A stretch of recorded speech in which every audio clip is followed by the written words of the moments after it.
What you see right here is what gave us the desire, the ambition, what inspired us to save this place, because it's just like no other place in Austin, especially in East Austin. The trash that we saw here in 2015 was the same trash that we saw in 1965. We all came together to start a campaign to preserve Red Bluff. Finally, in 2019, we were able to get the city to approve this property as parkland. My family has been here for a very long time. I am a fifth generation Austinite. I am an artist and I've been doing creative work for about 10 years.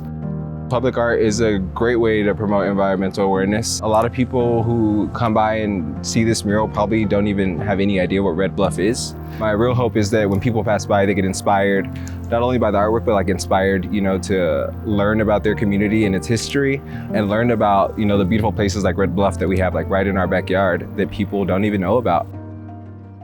The mural that Ruben painted of us, we were inspired even more by what he did. We felt proud that he recognized us saving Red Bluff, and the three brothers who activated this campaign from the very beginning. It's going to help promote this area, so hopefully these people, they start showing up so we can take advantage of everything that the city has to offer.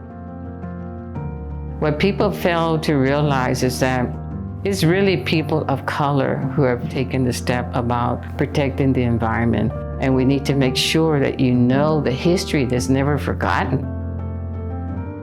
Elders have a lot of collective memory. Elders and youth always need to be working together. If we don't come together, we will face the threat of always losing our rights. In 1991, we began to look at the whole issue of the tank farm, which was 6 oil corporations that were in East Austin. That community was really ill. They were being exposed to benzene, a known carcinogen.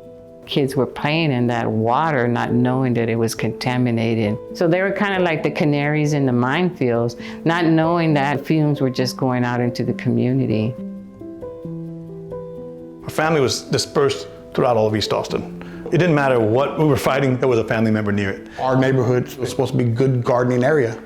And a lot of folks back then did their own gardening. They didn't have the means of going to every store every day, not knowing that they're growing it in contaminated soil. On one side of the airport, you had BFI Recycling. It was their recycling facility for Austin, but in the middle of a neighborhood. Above the wall where the murals are painted, they had chicken wire to catch the newspaper, but they didn't know what was catching it. The newspaper would come into our grandma's yard, our yard. To us, it was just a trash dump. So our part was walking around and pick up all the trash and blew over the fence. We didn't realize we were the recipients of environmental injustice. We lived there, so we just thought, this is where we live. That's part of who we are. And it took people like my Uncle Johnny, Susana Almanza, other people that were involved to really say, okay, enough is enough. His name was San Juan Limon, but he went by Johnny, and to most everyone in the neighborhood, simply Uncle Johnny. He was about his community and his family. He loved helping out those that could not help themselves. If this was going on and he's meeting with Poder or meeting with neighborhood, representatives, and Johnny could go, let me call my 11 branches of my family that will then tell everybody else, like us, tell us young kids, and see how we could help. So it was like he could mobilize an army overnight. We went to the city council. We joined forces with East, led by Ron Davis. The city always had African Americans pitted against Latinos, and Latinos pitted against blacks. Say, no, we can't let that continue to happen. Is that we've got to join forces and work together. The city council had zoned our communities industrial. It was the one who had perpetuated industrialization coming to East Austin. After the tank farms closed, after all the organizing, the city of Austin also filed suit against them. So they actually benefited, but were not really good and supporting the community about the issue that was at hand.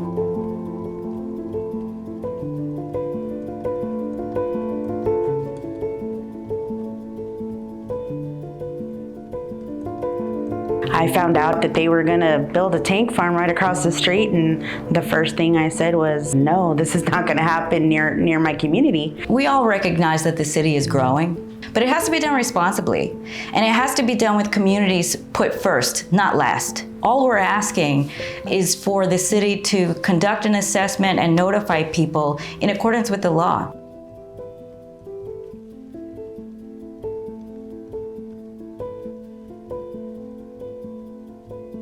We do have the power of our voices and our collective action, and that's what we are focusing on and moving forward with.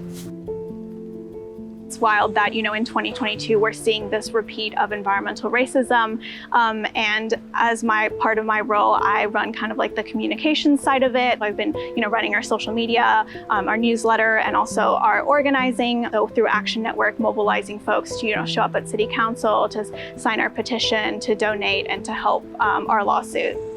Art is crucial to any movement building because storytelling is how we communicate. Whether that's through movies, documentaries, poetry, visual art, that's how we communicate to each other as humans. And so that's the best place for us to be able to educate people on environmental justice, on our history, and to inspire people to join the movement.